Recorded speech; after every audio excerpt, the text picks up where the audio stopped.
Okay, picture this. It's a Tuesday afternoon, Erie, Pennsylvania. Pretty normal day, right? It seems like it. Then you get this pizza delivery. Happens all the time, but this one, it goes completely sideways. Yeah, absolutely terrifyingly sideways. We're doing a deep dive into a first-hand account at exactly that. A delivery to 50925 Peach Street that just explodes. We're talking a van screeching up, guns out, even a needle. It's one of those cases that really gets under your skin. And the victim's own words, their recollection, it paints such a vivid and deeply disturbing picture. Yeah. We're going to really break down their experience piece by piece, just as they remembered it. Try to make sense of this sequence, you know. And figure out the big, unsettling questions this whole bizarre thing raises. I mean, seriously, who even hears about that? Right. It's almost like something out of fiction. A bank robbery and then this really weird scavenger hunt. So our mission really is to follow the victim's perspective step by step through this nightmare and pinpoint those key moments, the things that make you stop and think, and yeah, the unanswered questions that just hang there makes the case so extraordinary. Absolutely. And the thing is, the sheer normalcy at the start, that's what makes the sudden drop into terror so incredibly stark. It really shows how fast everything can just shatter. Yeah, the familiar just gone in an instant. So the source, our first-hand account, it details the victim's life. A pizza delivery driver, been doing it for over 10 years in Erie, knows the streets. Experienced, routine job. Exactly. It's around 1:30 p.m., seems like a totally normal Thursday. Then this order comes in for an address, 5925 Peach Street. It's a bit, out there. How so? Described as off a dirt road near a TV transmission tower. Just feels a little odd, doesn't it? Yeah, that detail stands out immediately. Remote. Not your usual neighborhood drop-off. And that slight sense of unease the victim apparently felt. You mentioned that subtle feeling. It's there in the account. A remote spot. Maybe not on their usual route. That little detail, it sort of hints that this isn't going to be just another delivery. And that feeling, it just ramps up to pure horror incredibly fast. He pulls up, looks like nobody's around, just trees, gravel, deserted. Okay. Steps out of the car, and suddenly, like out of thin air, this van appears. 3 guys jump out, armed. Whoa, just like that. Just like that. Before he can even really react, sharp prick in the neck. A needle? Then, lights out, everything goes black. Wow. The speed, the efficiency of it, it's brutal. Yeah. And using a needle, that suggests they planned this. They wanted to incapacitate him immediately, no struggle. Calculated. So he's tied up in the back of the van, hell killing him, helpless. What? And then one of the guys says this thing. It's just so chilling. What did they say? Something like, they'd been watching me for a good while, and now it was time to become the best of friends. Oh, man. That's creepy, doesn't even cover it. I know, that casual kind of cruelty, it's just bone deep awful. That specific phrase, watching me, best of friends, it's really telling, isn't it? Yeah. It suggests, like you said, premeditation, not just a random mugging. Right. It implies they were watching him, maybe specifically him, maybe just delivery drivers in general, and that twisted best of friends line. Wow. It's like this disturbing one-sided connection they felt they'd made. Even though he was probably just chosen at random, the job, the timing. Likely. And then comes the device. Yeah. We fit him with this thing around his neck, heavy collar, wires, locks. It looks serious. And the threat. Direct. Terrifying. It's a real bomb. It will go off if he doesn't do exactly what they say. Which includes? Robbing a bank. And he's got a deadline. 55 minutes. 55 minutes? That's insane pressure. Totally. And they make it clear. Try to run, try to call the cops, anything like that. Boom. Same outcome. So the collar bomb, that's the horrific core of this whole thing. It literally turns him into a walking time bomb. Yeah. Every move dictated by them. And that 55-minute fuse, it just ramps up the pressure to an unbearable level. No time to think, no real chance to escape. It's not just a threat. It's like this physical proof of their total control. The account really gets into his head during the bank robbery part. Like on the outside, he's trying to keep it together, look calm. But inside? Inside, he says he was screaming on the inside.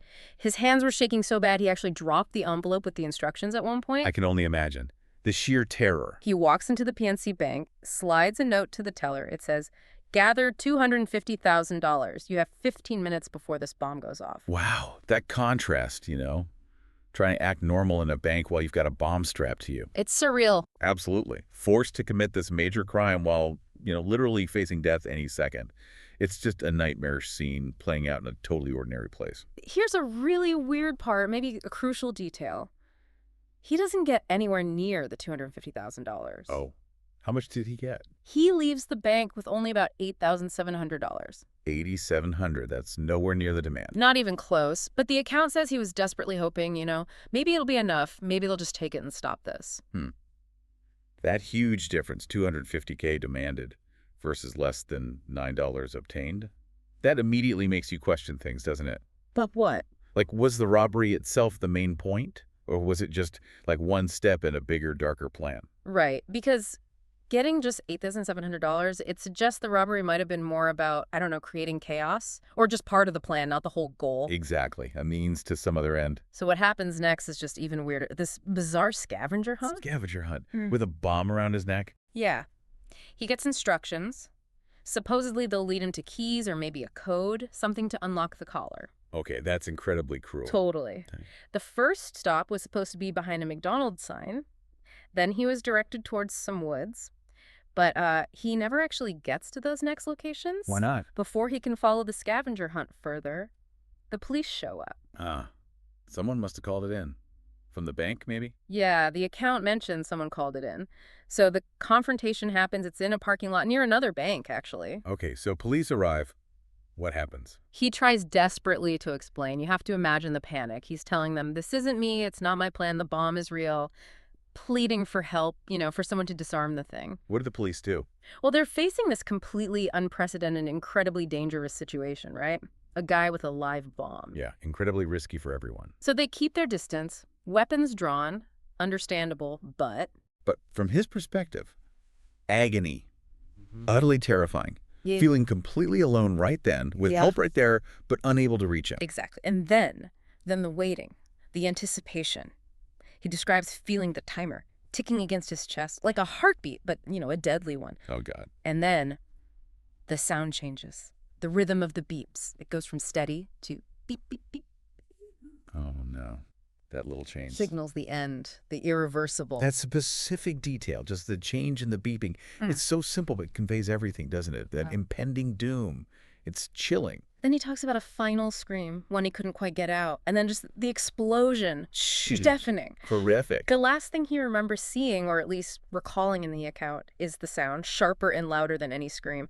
And then this is just awful. Seeing the three masked figures in the distance. Still there, watching.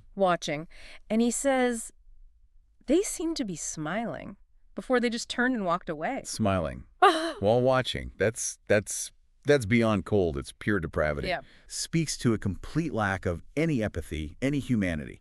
Just a chilling detachment from the horror they caused. The senselessness of it all really hits home with his realization afterwards. He says, they used me. I was never meant to survive. Just a pawn. Devastating. Yeah. To know you were just disposable. Yeah. And then there's this really poignant, unsettling thought he has about evil. He says, evil doesn't always wear horns. Sometimes it wears masks. And sometimes it orders pizza. Wow.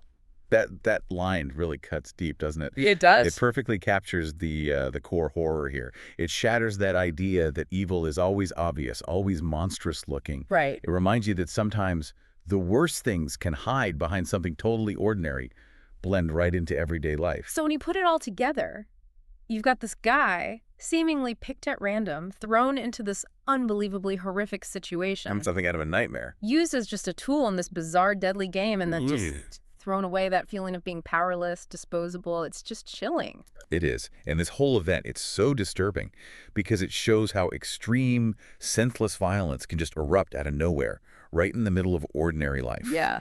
It forces you, really, to confront that unsettling idea that terrible things can be lurking just under the surface of our normal routines. And that final thought from the victim Yeah. about evil, sometimes ordering pizza, that really lingers, doesn't it? It absolutely does. Makes you question what you assume is safe, what looks normal, the potential for darkness hidden in plain sight. Which leads to, I guess, a final thought for you, our listener. Thinking about this really harrowing account, what does it tell us about the potential for this kind of extreme, almost random violence in our world? What assumptions do we all make, maybe unconsciously, about how safe our daily lives are? How does a story like this just completely challenge those assumptions?